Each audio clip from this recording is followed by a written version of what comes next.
Bonjour à toutes et à tous. On va s'attaquer aujourd'hui à une question immense. Peut-être la plus grande question que l'humanité se soit jamais posée. Quel est le sens de notre existence ? C'est vraiment une plongée au cœur de ce qui nous rend humains. Cette question, pourquoi on est là, elle est partout, n'est-ce pas ? Dans la philo, dans l'art, et surtout dans nos pensées les plus profondes. Et attention, ce n'est pas juste un casse-tête pour intellectuels, non, ça fait partie de nous, de la condition humaine. D'ailleurs, se poser cette question, c'est souvent un signe qu'on grandit, qu'on mûrit. Oui, c'est un mystère, mais c'est là que ça devient intéressant. Parce qu'aborder cette question, ce n'est pas du tout pour se perdre dans des théories fumeuses. Au contraire, c'est un vrai chemin pour reprendre le contrôle de sa vie. C'est l'occasion de transformer le doute, l'incertitude, en une véritable force. Alors voilà l'idée, le changement de perspective qu'on va explorer ensemble. Et si ce grand vide qu'on peut parfois ressentir n'était pas un vide du tout ? Et si c'était en fait une toile vierge ? Au lieu de voir l'absence de sens comme quelque chose d'angoissant, on va le voir comme la permission ultime de créer notre propre chef-d'œuvre, de définir nous-mêmes notre raison d'être. Bon, première étape, la quête éternelle. Il faut bien comprendre que cette recherche de sens, elle ne date pas d'hier. C'est quelque chose d'universel, d'intemporel. Ça fait partie de notre histoire à tous. Alors, est-ce que c'est normal de se poser cette question, mais qu'est-ce que je fais là ? La réponse est oui. Un grand oui. C'est pas juste normal, c'est fondamentalement humain. Ça arrive souvent dans des moments de bascule, de grands changements, ou juste quand on prend le temps de réfléchir. Ça montre juste qu'on a ce besoin profond de comprendre notre place dans le monde. Et regardez, ces questions, elles sont universelles. Quel est le but de mon existence ? C'est quoi le bonheur et comment on l'atteint ? Qui suis-je ? Vraiment ? Est-ce que j'ai un vrai libre arbitre ? Pourquoi on souffre ? Qu'est-ce qui définit le bien et le mal ? Peu importe l'époque, la culture, on se pose tous ces mêmes questions. Ce n'est pas une faiblesse, au contraire, c'est la preuve qu'on est capable de regarder à l'intérieur de nous-mêmes. Ok, maintenant, on va aborder un concept philosophique, un peu costaud, je préviens, mais il est absolument essentiel pour avancer. C'est l'idée de faire face à l'absurde, à un univers qui, au fond, est complètement indifférent à notre quête de sens. Et cette phrase d'Albert Camus, elle résume tout parfaitement. L'absurde naît de cette confrontation entre l'appel humain et le silence déraisonnable du monde. Ça veut dire quoi ? Que l'absurde, ce n'est pas le monde, ce n'est pas nous. C'est le clash, la collision entre notre besoin viscéral de sens et un univers qui reste silencieux, qui ne nous donne aucune réponse.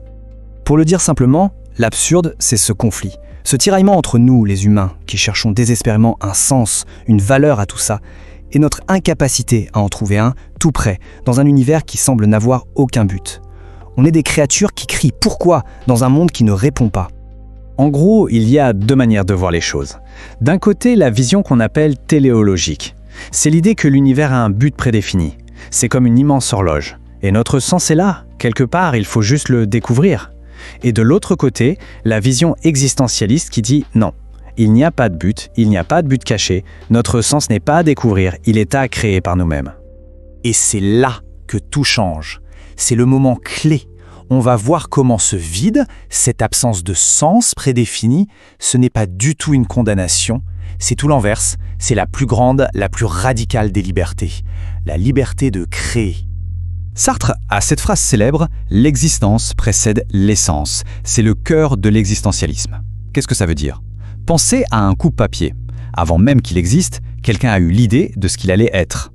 Pour l'être humain, c'est l'inverse. On arrive au monde et c'est tout. On existe. Il n'y a pas de mode d'emploi. C'est seulement après, par nos actions, par nos choix, qu'on définit qui on est, qu'on se fabrique une essence. Mais attention, cette liberté totale, radicale, elle peut être super angoissante. C'est même terrifiant. Sartre dit que ce n'est pas de la peur. L'angoisse, c'est le vertige qu'on ressent face à nous-mêmes, face à l'infinité des possibles. C'est réaliser que rien ni personne ne nous oblige à faire un choix plutôt qu'un autre. On est totalement responsable de ce qu'on devient. Et pour fuir cette angoisse, on triche. C'est ce que Sartre appelle la mauvaise foi. C'est quand on fait semblant de ne pas être libre. On se cache derrière des rôles, le bon employé, le parent parfait. Sartre prend l'exemple du garçon de café qui joue son rôle à la perfection, presque comme un robot. Il se réduit à sa fonction pour ne pas avoir à affronter le fait qu'à chaque seconde, il est libre d'être et de faire totalement autre chose. La vraie question, c'est ça. Derrière tous ces masques qu'on porte tous les jours, qui est-on vraiment ? Si on enlève toutes les étiquettes, tous les rôles, qu'est-ce qu'il reste ? C'est dans cet espace, un peu vide au début peut-être, que la vraie création de soi peut enfin commencer. Alors ok, c'est bien beau la philo, mais concrètement on fait comment ? Comment on passe de ces grandes idées à la vraie vie ? comment on devient vraiment l'architecte de sa propre vie. C'est ce qu'on va voir maintenant. Ici, le psychologue Abraham Maslow nous donne une sorte de carte. Sa fameuse pyramide des besoins nous montre que pour atteindre notre plein potentiel, ce qu'il appelle l'accomplissement de soi, il faut d'abord s'assurer que les fondations sont solides. D'abord les besoins de base, puis les besoins psychologiques comme l'amour et l'estime de soi, et tout en haut, on trouve la possibilité de s'accomplir pleinement. Maslow a observé les gens qu'il considérait comme accomplis, et voilà ce qu'il a trouvé. Ils s'acceptent eux-mêmes et les autres, avec leurs défauts. Ils sont indépendants, ils ont des relations profondes et sincères, ils apprécient les petites choses simples de la vie. Ils ont une mission qui les dépasse, et surtout, ils sont authentiques. Ce n'est pas un portrait de la perfection, c'est un portrait de quelqu'un qui est vraiment soi-même. Bon, et pour nous concrètement, voici une petite boîte à outils. La réflexion personnelle, pour clarifier ce qui compte vraiment. S'ouvrir à de nouvelles expériences pour changer de perspective. Le dialogue, c'est crucial. L'expression créative pour explorer son monde intérieur. Et enfin, et c'est peut-être le plus important, accepter l'incertitude. Accepter que toutes les questions n'ont pas forcément de réponse définitive. Et on revient à Sartre pour presque finir avec cette phrase qui est un véritable coup de poing. L'homme n'est rien d'autre que ce qu'il se fait. C'est ça le premier principe de l'existentialisme. Ça résume tout le pouvoir et toute la responsabilité qu'on a entre les mains. On n'est pas défini par notre passé, on est défini par ce qu'on choisit de devenir. Finalement, on a déplacé la question. On est parti de pourquoi est-ce qu'on existe pour arriver à une question bien plus puissante. Qu'est-ce qu'on va créer avec notre existence ? Le vide n'est plus un gouffre angoissant, c'est un espace de liberté totale.